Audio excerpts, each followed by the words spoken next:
Dieu nous parle à travers l'évangile, il nous transmet par la lecture régulière son amour, l'envie du don de soi pour les autres. Il devient pour nous comme un objectif, un but. Notre désir d'être serviteur germe en nous. Jésus nous impulse par son don de soi sur la croix, son amour pour toute l'humanité.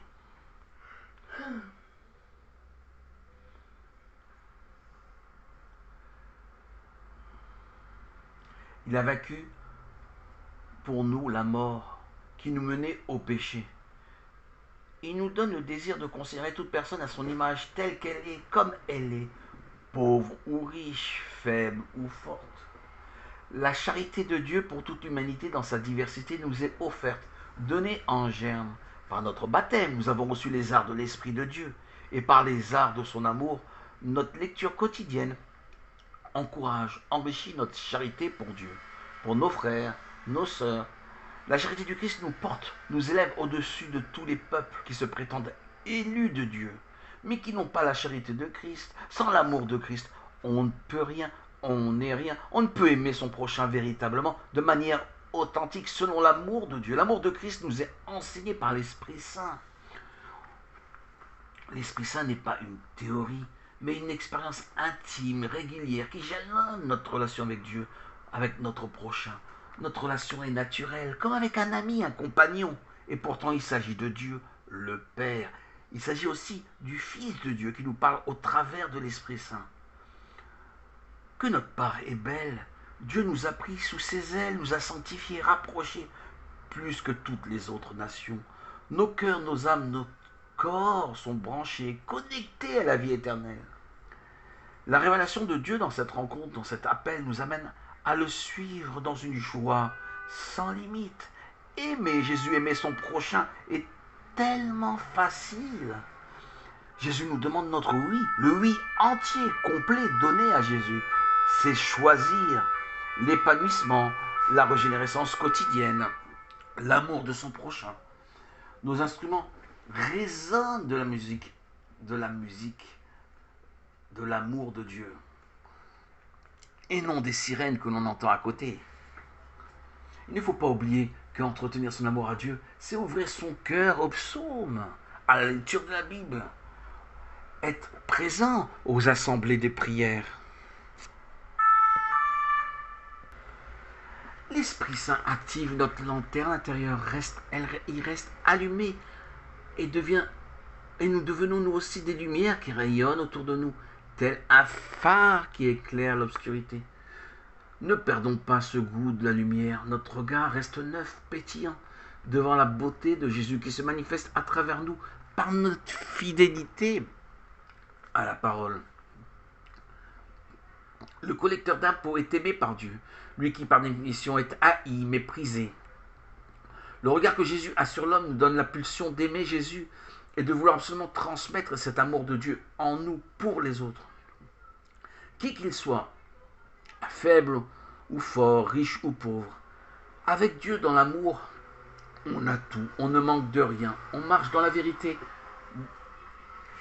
et on marche dans la verte prairie. On est dans la grâce, l'inspiration. Dieu fait tout, il met en route tout ce qui était en nous, en germe, endormi. Il nous le révèle. Jésus est non seulement notre maître incomparable, notre génie, notre visionnaire, et c'est de quoi on est capable. J'en suis témoin moi-même dans ma propre vie. Moi qui me considérais comme insignifiant, sans valeur, qui me sous-estimais, me sentais faible, fragile. Je témoigne du miracle que l'Esprit Saint a opéré en moi. Moi qui ne savais pas placer un mot derrière l'autre, inhibé, muet pendant des décennies. Dieu m'a parlé par l'Esprit Saint. Il m'a dit, Arnaud, lève-toi, parle, témoigne de ma parole. Tu as un potentiel, tu es capable. J'ai toujours cru en toi. Oui, j'ai répondu à l'appel de Dieu. Et aujourd'hui, je parle, je partage, j'exhorte. Mes idées, ma pensée sur l'Évangile sont enrichies par l'Esprit Saint. Quel grand miracle!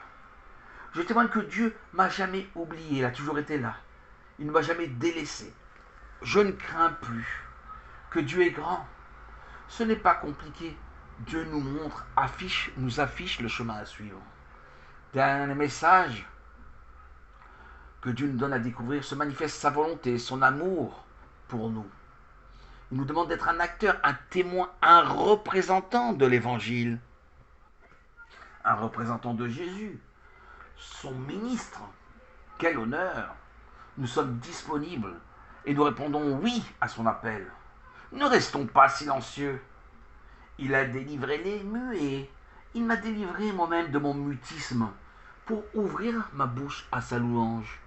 Il est ma joie, ma paix, il a dépassé mes limitations. Il m'a élargi, grandi, épanoui dans son amour. Qui est comme toi, Seigneur? Qui est comme toi? Que tu es bon. Tu as répondu à mes faiblesses, tu t'es fait tout petit pour me rapprocher de toi. Tu m'as uni à ton œuvre.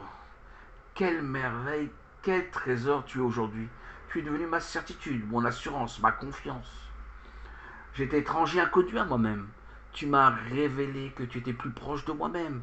Tu as cru en moi, à mon potentiel qui était pour moi inaccessible.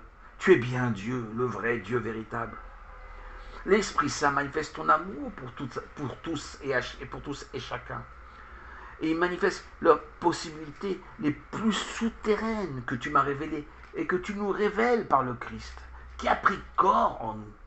Notre identité véritable, notre sensibilité profonde, plus rien ne s'effondre. En te révélant, mon Dieu, à nous-mêmes, tu nous as dévoilé nos fondations qui sont creusées dans le roc, par toi, avec toi et en toi. Seigneur Jésus, Dieu et roi, doux et bon, qu'il est bon d'être dans tes faveurs. Alléluia!